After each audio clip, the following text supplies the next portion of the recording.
दशकं 11 क्रमेण सर्गे परिवर्धमाने कदापि दिव्यासनकादयस्ते भवद्विलोकाय विकुण्ठलोकं प्रपेदिरे मारुतमन्दिरे सा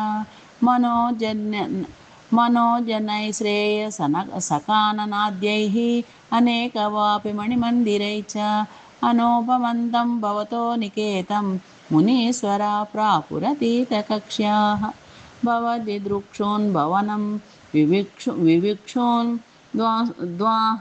द्वास्तौ जयस्तान् विजयोऽप्यरुन्दां तेषां च चित्ते पदमापकोपः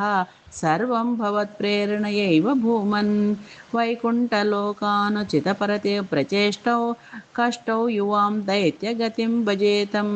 इति प्रसप्तौ भवदाश्रयौ तौ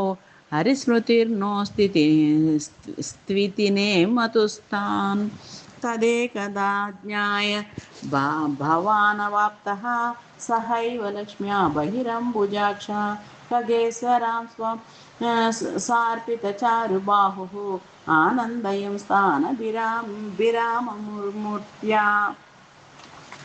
प्रसाद्य गीर्भिः स्तुवतो मुनीन्द्रान् अनन्यनाथावदपाशदौ तौ सौरम्भयोगेन भवैस्त्रिभिर्माम् उपेतमित्यात्तकृपं नयगादीः त्वदीयभृत्या वदकास्यपात्तौ सुरारिवीरा उदितौ द्वौ सन्ध्यासमुत्पादनकष्टचेष्टौ यमौ च लोकस्य यमाविवान्यौ हिरण्यपूर्वः कसिपुः किलैकः परो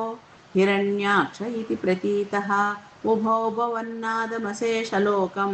वृषान्यरुन्धां निजवासनान्धौ तयोर्हिरण्याक्षमहासुरेन्द्रो प्रणाय दावन्ननवाप्तवैरी भवत्प्रियां क्ष्मां सलिले निमज्य चचाचर गर्वात् विनदन् गदावान् ततो जले सा सदृशं भवन्तं निशम्य बभ्राम गवेषयं स्वां भक्तैकदृश्य सकृपानिधे त्वं निरुन्दिरोगान् मरुदालये सा श्रीहरये नमः।